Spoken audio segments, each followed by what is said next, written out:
I'd like to welcome you to the keynote address of this year's Symposium on the American Indian. The theme this year, Our Children, Our Future, is very appropriate this evening as we have the Richard Thompson Memorial Lecture. Certainly Richard Thompson was a son his parents could be very proud of. Richard was a moving force in organizing the very first program on the Iowa State campus that was dedicated completely to American Indian people. He was a leader as a student, co-founder of UNASA, the United Native American Student Association. He was a lover of peace, and he was a supporter of the rights of all people. And as a lover of peace, he served in a non-combat capacity with the American Friends Service in Vietnam. And there, in 1973, he became a victim of the hatred that pervaded this country and other countries at that time. The speaker this evening, Donald Ross, is now superintendent of schools in Macy, Nebraska, a school district that has something like 99.6% Indian students. He was born in Mission, South Dakota, on the Rosebud Indian Reservation, and has ancestry among the Rosebud Sioux, the Oglala, Pine Ridge Sioux, Santee, and Ponca tribes. He holds degrees in English, in education, in administration, and in educational psychology, having graduated from the University of Kansas, Chadron State College, and the University of South Dakota. He has spent his life dedicated to higher education and to education, and he has worked in programs for Indians at Regis College, at Huron College, at the University of Oklahoma, at the University of Nebraska at Omaha, and at the University of South Dakota. He has also worked in Bureau of Indian Affairs schools in North and South Dakota, in Montana, in Kansas, in New Mexico, and in Nebraska. Dr. Ross has been involved extensively in courses and programs concerned with cultural studies and human relations. His particular interest is increasing in that he is interested in the communication among all ethnic groups, and especially in the communication between Indian and non-Indian peoples. I would like to read to you from the introduction to a collection of poetry that Donald Ross has written. And the introduction is written by Dr. John Bride, who is with the School of Education at the University of South Dakota. And I quote from John Bride: "One of the most significant and enriching developments for American society in the past 20 years has been an outpouring of the beauty and richness of the Indian world, flowing forth in many media. N. Scott Momaday won the Pulitzer Prize in Literature, using his medium, the novel, to express the beauty and profundity of the Indian worldview and basic Indian values. Oscar Howe has won international acclaim in depicting the moving mysticism of the Indian world in his paintings. The ethereal and haunting melodies of Native American music were synthesized and played by Lewis Ballard in the first American Indian Symphony. In this same artistic outpouring now comes the poetry of Donald David Ross. In this age of anxiety and alienation, the Indian love of family and friends, and the enduring warmth of human relationships in the extended family comes forth as a soothing balm. The poetry of Donald Ross, expressing great depth of feeling in remarkably clear and moving language, opens one more door into the ancient Indian world of truth and beauty. It is particularly gratifying for me that of the people mentioned here, N. Scott Momaday has given a Richard Thompson Memorial Lecture, Lewis Ballard has given a Richard Thompson Memorial Lecture, and tonight Donald Ross will present a Richard Thompson Memorial Lecture.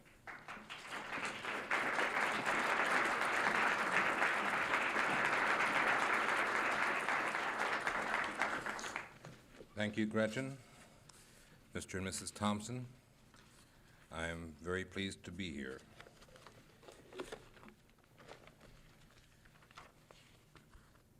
It was rather short notice, being yesterday late yesterday afternoon that Gretchen contacted me. As I explained to Mr. and Mrs. Thompson earlier, I know what it is to need help and to call people in the last minute.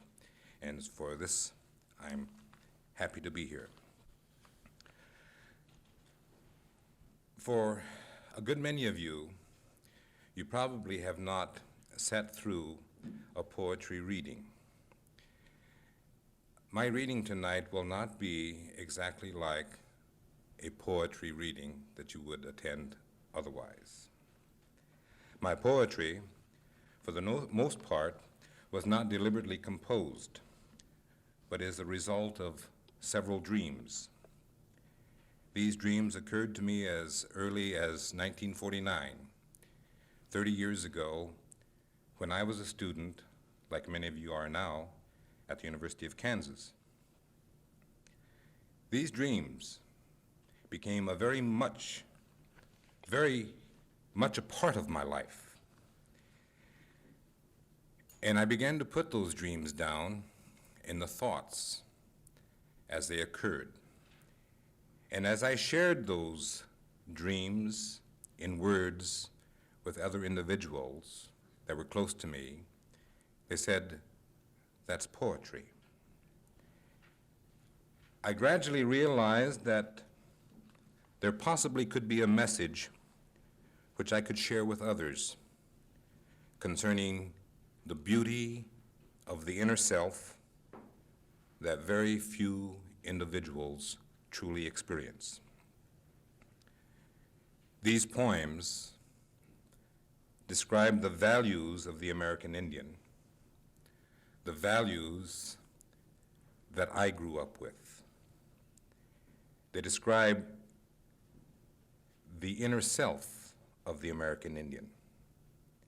They describe the conflict and the turmoil in his life. And they describe his reflection of the beauty of the life experience. Each poem was designed to create a particular meaning through which you, as the listener, can experience a specific emotional response. Each poem reflects my contemplation on parts of my life that are significant to me. Some of them are very sentimental and emotionally touching to me. I hope they will help you to culturally understand the American Indian better and his inner life. The inner self has been the topic of many philosophical writings, which in effect describes man's attempts to understand his outer self and his place in the world in which he lives. The haunting theme experienced in books by and about American Indians has been his search for self in the conflict between the civilized world of the white man and the savagely, beautifully primitive world of the native man. In the words of the respected Kiowa man, my friend N. Scott Momaday, a word has power in and of itself. It comes from nothing into meaning. It gives origin to all things. You know, we are about on the Easter season. And it's a reminder that it was the will of God that he sent his Son to earth with words of peace and goodwill. And it was his will that turned an animal into the white buffalo woman in order that she could bring the peace pipe to his people. For all our peoples, there has not been lasting peace, though our paths be separate or joined.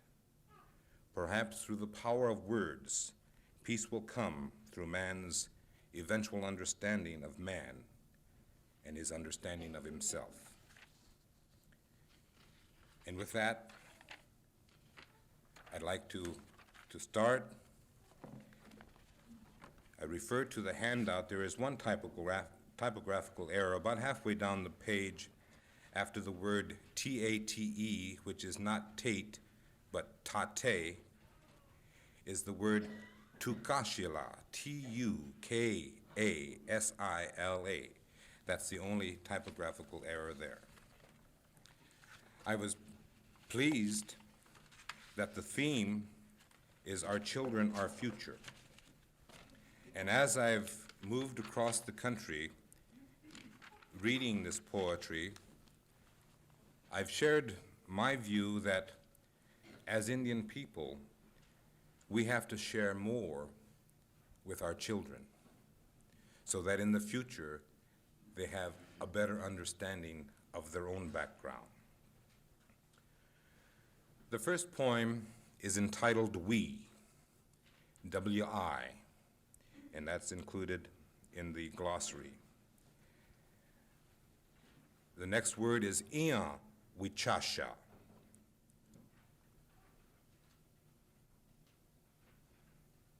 And I think that's all that's in there. We, epitome of power, wisdom, direction, and destiny. Sweetgrass, cedar, sage, fragrant aromas of earth. We, light of the universe which encompasses our souls and envelops our earthly bodies, appear to us. Give us strength that we may find direction to fulfill our destiny. I take this sage and touch my body with its aroma that I might cleanse myself of the grossness of my being. This cedar I burn that I might bathe myself in its smoky aroma and seek protection from the evilness of the world through your power. This sweetgrass I take, and from its braid I cut that which I may burn and watch the smoke carry my prayer to you. Ia Wichasha, I touch you and feel within the power of the living spirit. You are a body mysterious. Send out the sparks of your message to those who cannot hide their fears. We seek your intervention that we may be reassured and experience the beauty of the living spirit in our life. My pipe, you see it cold, unsmoked, and almost forgotten. I cannot smoke it alone. I need to share it with others and experience the fellowhood of their being. And through this fellowhood, we will develop a fellowship that will express our thanks for your many gifts. Hear me, O living spirit, and grant which you will to be part of my destiny. From this prayer of we, the prayer to God, I move into parts of the family. The first one is Unchi, grandmother, and the words that appear here are Jichi, which is boogeyman, Pilamie, which is thanks. Unchi, hands, old, veined, slender, guides the child, touching here, there, then there again. Careful that the child is aware of Jichi, danger, harm. These hands of Unchi breathe life, love, and tenderness. They administer chiding discipline that is defined in love. Unchi, grandmother, you know, you felt, you have given life. Your tender discipline I remember. Your advice on decisions I remember. Pilamie is not enough, for mere thanks will not suffice. I remember.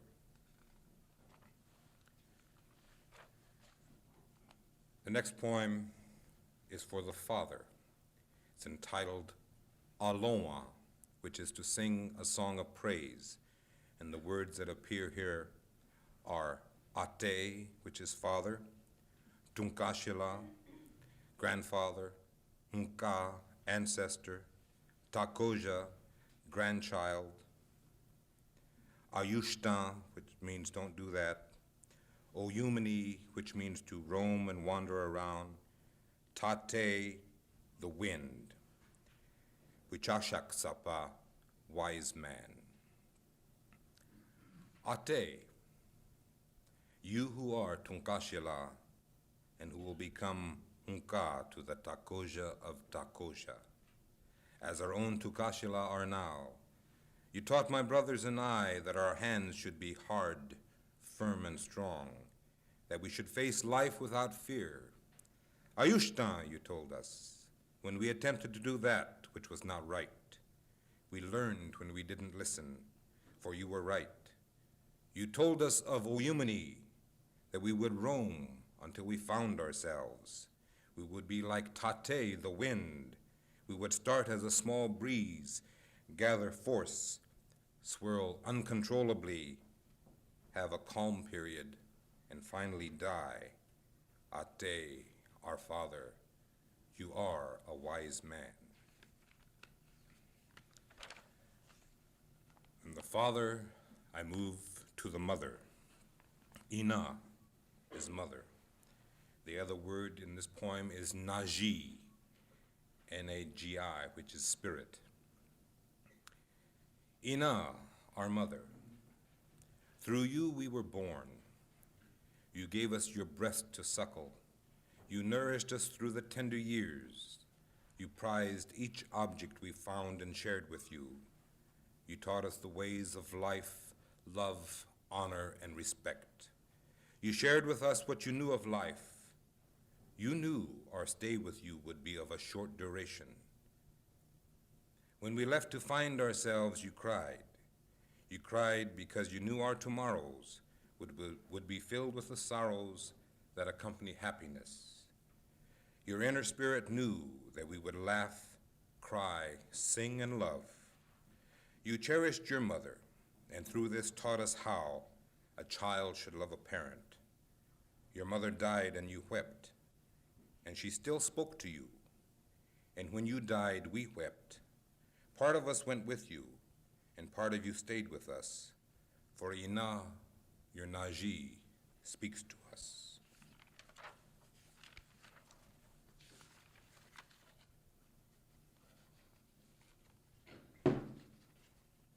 Since the original compilation of this little book of poetry, I've added 3 poems, and this next poem is one of them. It's entitled My Companion, and it's a man speaking of his spouse. My friends, you see my companion by my side, the mother of our children and the grandmother of our grandchildren. She has been my love, my friend, and my companion. I recall the first time she stood within the folds of my blanket. She was shy, timid, and trembled like a delicate fawn. Her eyes were bright and full of hope. Her hair was full and full of beauty. I knew then that ours was to be a long life together. We loved each other. I petitioned her father to permit her to become my bride. My gifts to him were stoically accepted, as if to say that nothing material could equal her value. How prophetic he was. Her quiet way of approval gave me reassurance of her love. She has come to mean life itself. We grew with our children and became friends, sharing the secrets of our love and the joys of our family. Too soon our children left us. Our love enveloped us, and our friendship grew strong and binding. Hers has been a hard life, having to endure the hardships a man cannot experience. Her eyes have grown dim, and the hope is gone. Her braids are thin and no longer beautifully dark. Her joy over our first grandchild could not be exceeded by mine. Her mothering was given with grandmotherly care. Her usefulness seems to her at a standstill. She has become my companion. She who was my love, my friend, is now all three. She is my love, my friend, my companion, and I honor her.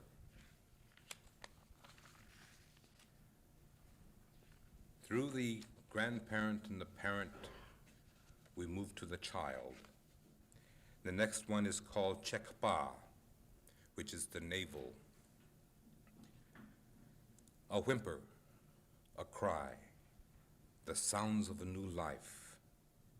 The umbilical cord is severed, the Chekpa is formed. The dried bit of flesh that had known the mother before birth is reverently placed in a small bag. This bag, call it an amulet or a fetish, is shaped like a turtle and lovingly decorated. It is a symbol of long life and endurance. It is a power that will protect the baby. It will bring a good life. Chekpa, center of life, navel of our being. Just a word of explanation on the Chekpa. As I explained, it's a little bag that's attached to a baby's gown, and the baby grows comfortable with it and feels with it, feels for it. And after it reaches a certain age, it's taken away. And this child goes through life looking for that part of him that was attached to his mother.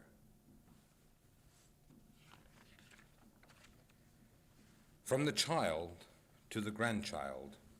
And this poem was written for my first grandson. The new words in here are Ampohokshila, which means the morning boy, dawn boy. Chaske is the name we give to the firstborn son. And that's it. Ampohokshila. Dawn boy, Takoja. You who are Chaske, yours is life beginning. With bright eyes and grasping hands, you whimper, you sob, you cry. Your smile at first is for pain.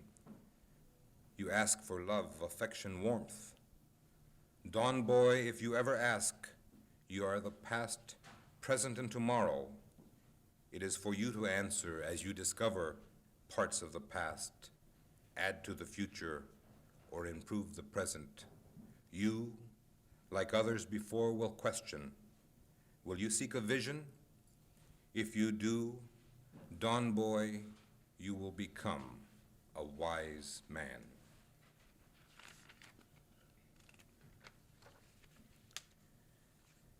Then related to the family is the in-law. And this particular poem was written for my brother-in-law, who happened to be the father of one of your speakers today, Virginia Driving Hawks Navy. The words are self-explanatory.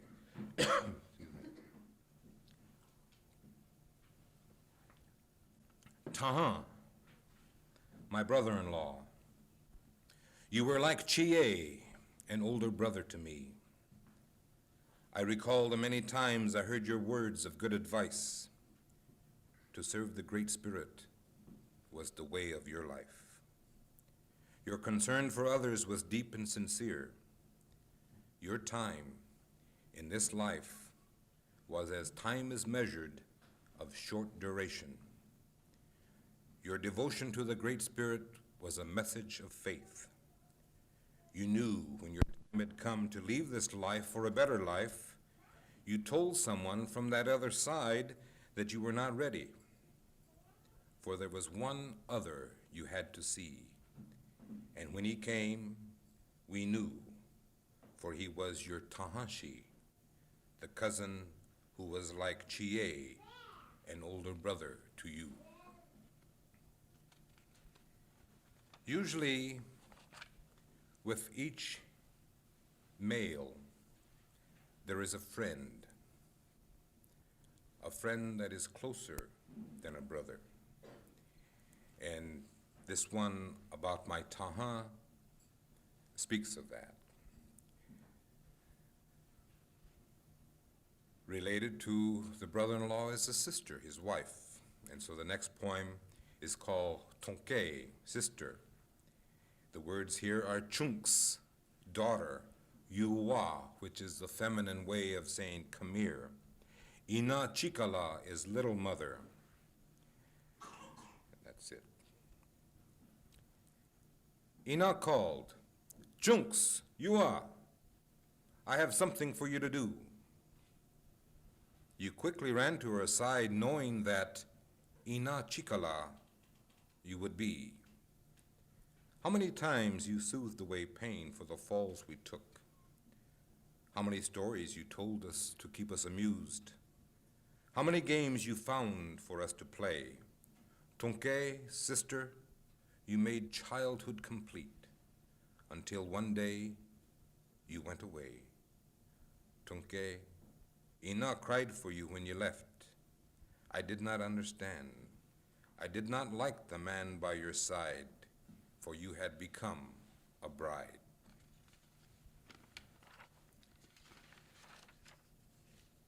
This next poem is one of the poems that I've added, and it's speaking about that friend that I mentioned earlier, and it's called Sentinel of the Soul. And there's two people speaking in this poem. My friend, you have sat beside me for 3 nights in a row. You have not left me. You have guarded my spirit. I have heard your good words. They comfort my companion and my children. I know it is a hard thing to do, to stand up and speak for someone who has gone on. I heard your voice saying, I am a poor man, not wise in the ways of the wise. I am honored to have been chosen by my friend to sit up with him as his body remains with us these last nights. My friend was closer to me than a brother. He was a good man. He honored his parents and his grandparents. He cherished his companion. His children were his life, his grandchildren his hope. I weep because I can no longer share the good and the bad times with him.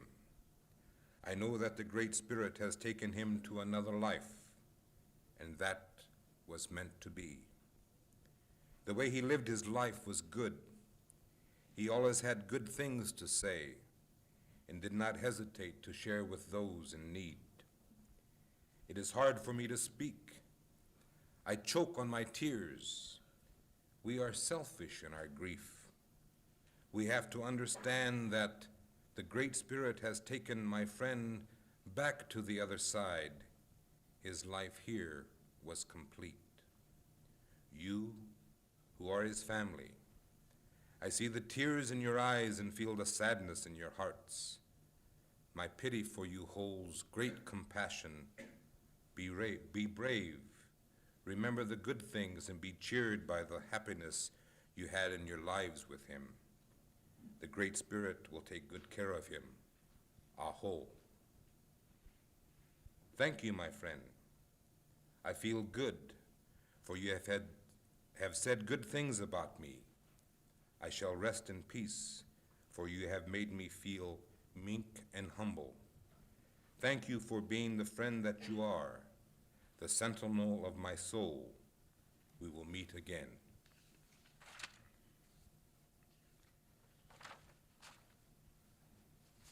And with the family goes one universal practice among all Indian people, that is sharing. And this poem is entitled, The Gift. And the old man said, to give is our way. It is said he honored each of us when we were born. He honored us again when we were named, and again when we danced the traditional dances for the first time. He honored us still when we became men and wore what the warriors wore. He honored our children. He honored his friends. In giving, he told all he was grateful for, that with which the Great Spirit had honored him. To him who honored us in ours, we give, that his spirit may be at peace in the knowledge that our way to give continues.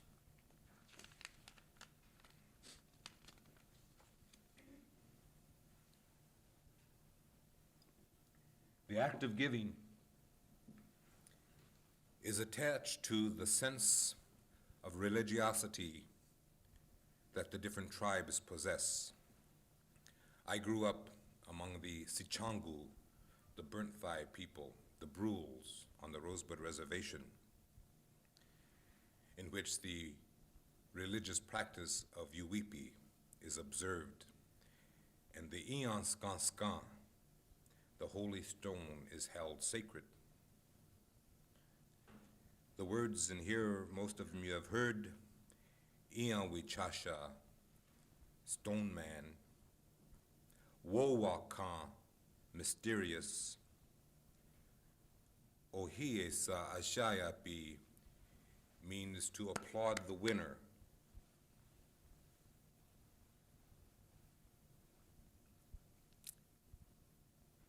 The title of the poem is Iyanskan. Iyanwichasha, spirit held within stone, your power is Wowakan. You are warm, you are cold, you heal and protect. Am I your keeper? Are you my guardian? Where do you go when you leave? Why do you disappear? Grandfather, my Tunkashila, gave you to me when he called me Ohiesa Ashayapi. His grandfather called him Ohiesa and gave you to him to keep. Why did grandfather choose me? Were you to be a part of me? Was I to be your keeper?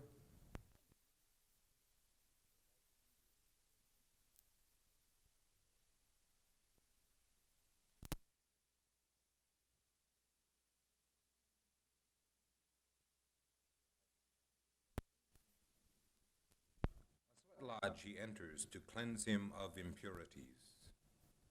Now prepared to gain a vision, he needs to become a man. Captive of the vision pit, loneliness, hunger, thirst are his. Naked, feeling the heat of the sun and the chill of the night, his mind opened as his body grew light.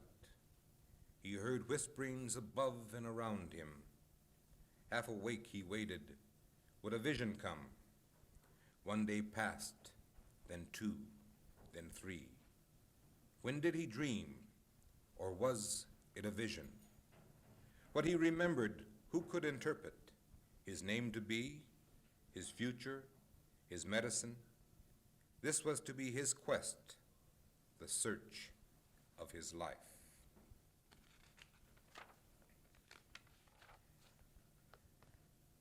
With my people, as with other tribes, there is ominous signs.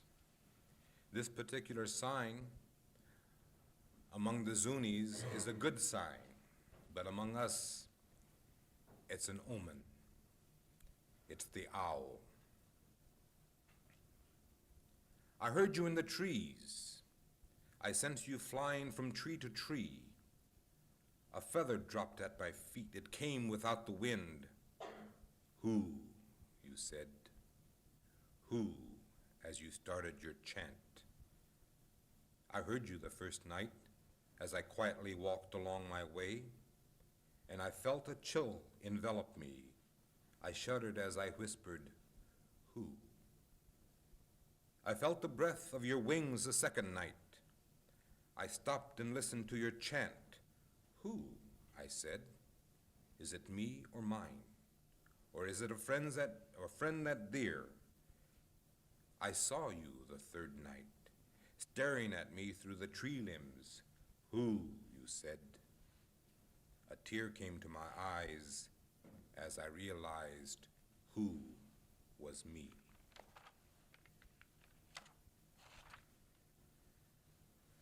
bringing you from the omen of death to death is my poem entitled The Scaffold, which is sort of my lament of the way Indian people have lost the cultural richness of the old way to the materialness of today's society.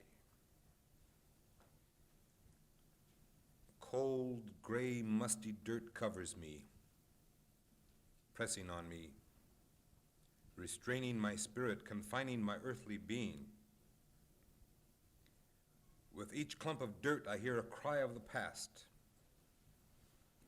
I turn on the sterile nylon pillow and long to exchange the antiseptic odor for the warm and fulfilling aromas of the sage, cedar, and sweetgrass. I recall as my family viewed me for the last time, they were afraid to cry, to touch me. Tears came to my eyes that they could not see. I heard the voices of those who had gone before me say, "It was not always thus." For once our people were placed upon a scaffold that reached upward into the spirit world. Once our children left tokens of our earthly life so that our journey to the spirit world would be pleasant and swift. Now we are laid to rest in a nylon tomb that loses its value as the arms of the earth envelop it. I hear what the voices say, and I turn on my face as I weep, for I know it will not be. There will be no scaffold for me.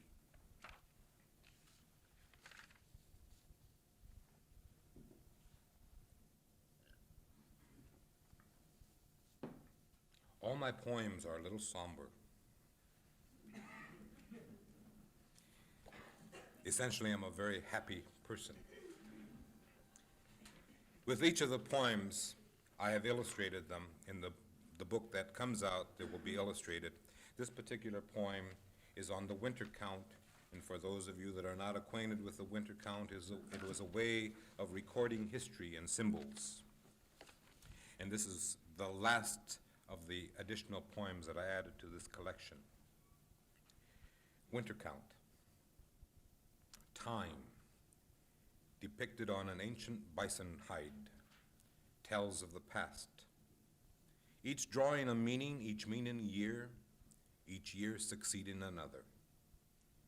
The drawings tell the people's dawn, the black and white circles, the stair-step mountains, the buffalo jump, the meteorite fall, the eclipse, the hairy-faced man, the black robes, tribe against tribe, man against man, smallpox, dysentery, beauty, all are there.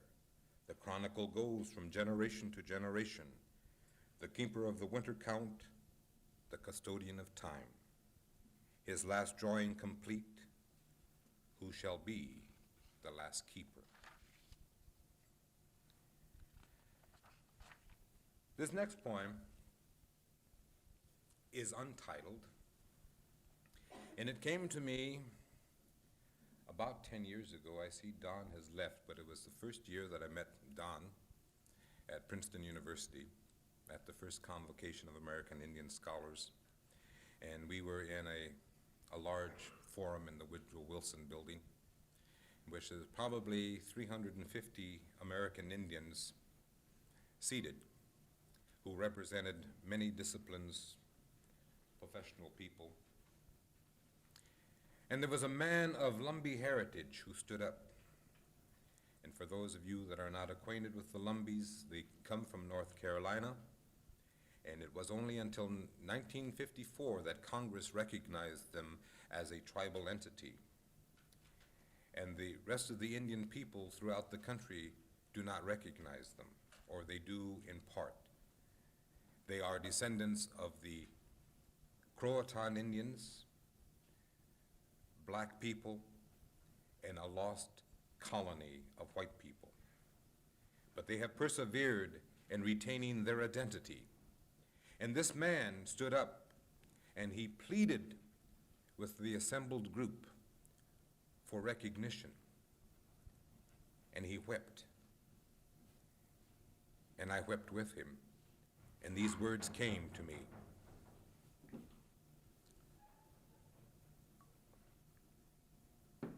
There is sadness found in a lack of identity.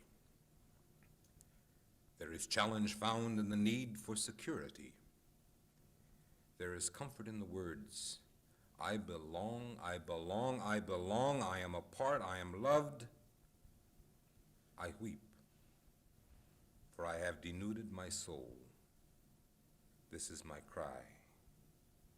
Has someone heard me?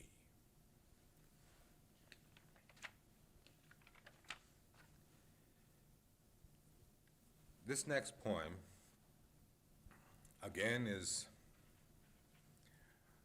my way of complaining about what has happened to nature. In northern Nebraska, I don't know how many of you have heard of the town of Niobrara, but Niobrara as a town ceased to exist.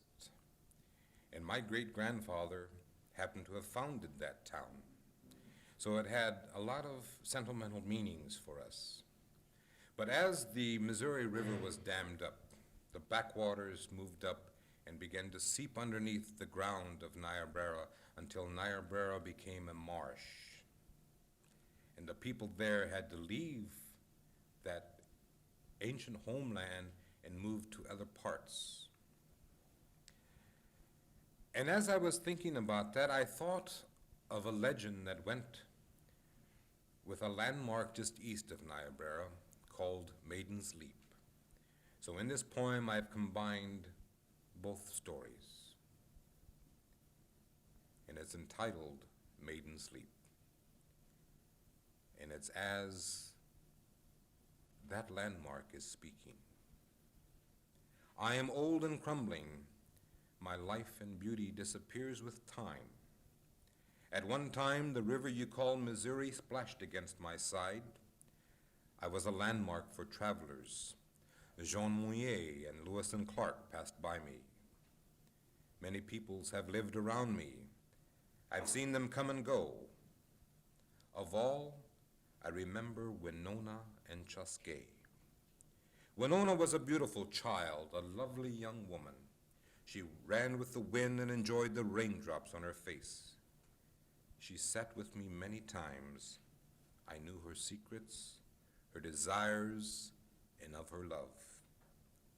Chusquet was her love. He was a young, brave, daring, and courageous man. To him, Winona was life itself. She was the hope of his future. Chusquet, according to the ways of his people, chose to be a warrior. He danced in among the enemy and counted coup. The people sang of his deeds. Each time he went with the others, Winona sat with me and prayed for his return. When they told her that he had died, she mourned. She mourned a brave and honored warrior. She came to me and walked to that part where the Missouri had broken my sides. Winona stood and wept. She looked down my steep sides and saw those rough and ugly parts. She jumped. I gasped as her life ebbed away.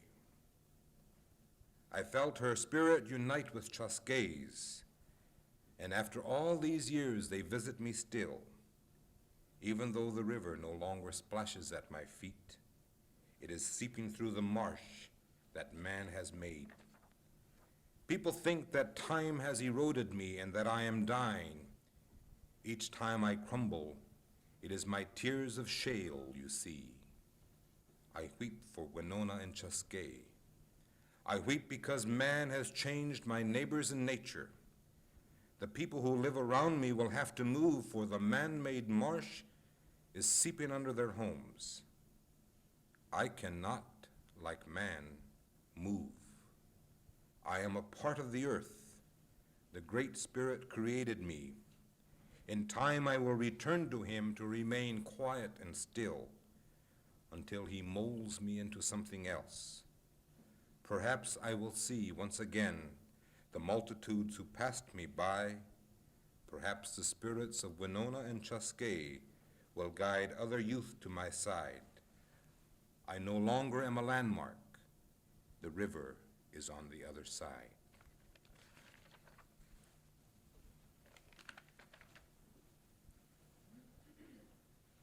This next poem is a complete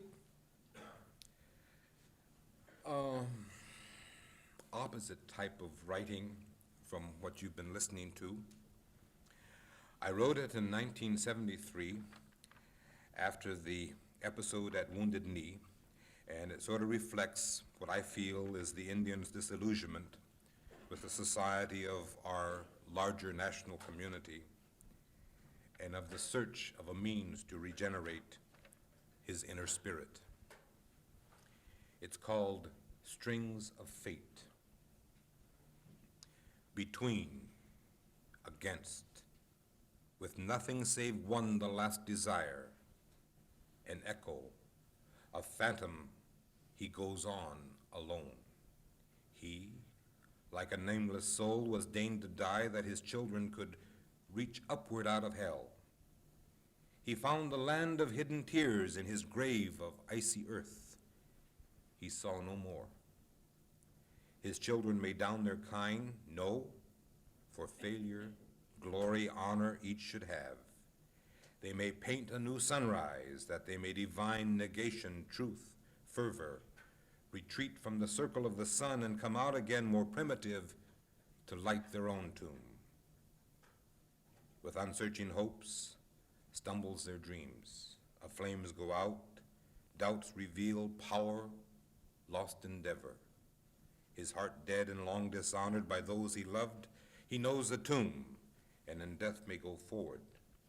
His pathway cursed, like those against the black and the red he stirred, a reason occurred, and in pride of being moved forward to gild his universe. Call it time? Are the ghosts that danced lost?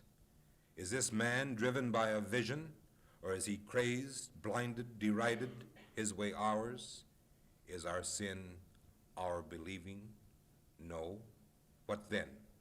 A little time, power? That end we shake, that our noise may fill the hearts of man. Brains be still, our share is to die quietly, for our ghosts will dance again. We laugh, we cry, and make an offering, and in dreams overthrow fate.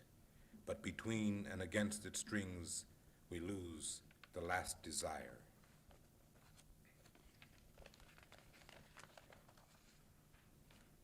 This next poem is the last poem of the grouping.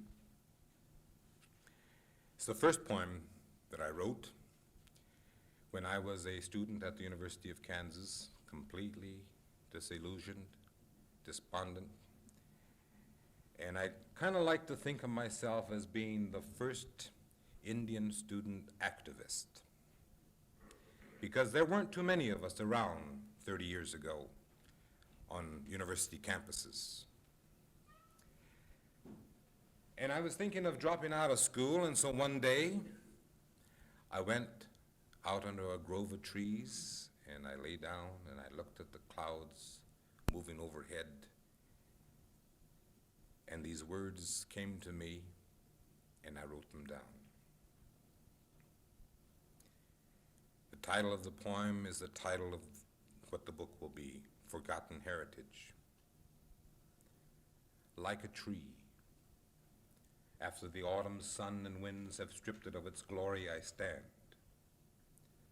I stand with my arms outstretched to the heavens, wondering, asking, why is it that now I live? Yes, why do I live in a time when my heritage is long forgotten? What have I done? Am I but nothing in the eyes of him who made us? Or am I going through a trial of great endurance?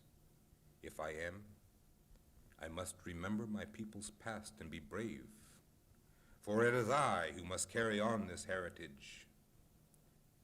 What is my people's past? Some say that we came from the wastelands of Siberia, and through many centuries spread slowly into both Americas. When Columbus first plunged a flag for Spain into this rich earth of ours, he called us Indians. Early settlers called us savages, pagan in our ways. Were we savages because we wore only the bare necessities of clothing? Were we pagan because we worshiped the Great Spirit in a different manner? Were we savages when we lost what was ours? No, we were not savages. We were not pagan. We were a proud and mighty nation divided into many tribes. We were men of agriculture. We were hunters, and we were devoutly religious. We hunted, we worshiped, and we lived. But that was all to change. The early settlers were not content with what they had. They wanted more, and so contrary to treaties, they advanced upon us. This advancement was remorseless, for both our peoples paid dearly for every bit of land that was fought and bled over. This country was not big enough for both our cultures. Yours was the stronger. Was this the end of a way of life that had persevered since the beginning of time? Was it the beginning of the end? We were betrayed and confined. The restraining reservations became our home. We had to give up our way, our language, our way of worship, and our hunting and fishing privileges. We had to take on a way that was foreign and strange to us. Yes, we were taught the white man's ways, amalgamation, assimilation, acculturation, so that we might become a part of their civilization. We accepted all because we knew that to preserve our race, we had to compete. This was to be our education. As a part of this education, you heaped upon us broken treaties, trails of tears, and bloody footprints in the snow, our heritage forgotten and socially not equal. We endured all, even the last indignity, laughter. We were told that we were free, that we had our civil rights, but this freedom that you gave us never raised our standards of living, never recognized our heritage. There are books, papers, pictures, and many theories about us, but you have never found the true story. And even though our heritage is long forgotten, we keep a little of the old ways because they are meaningful and symbolic to us. And through this, we will draw strength and live, yes, like a tree. And I thank you.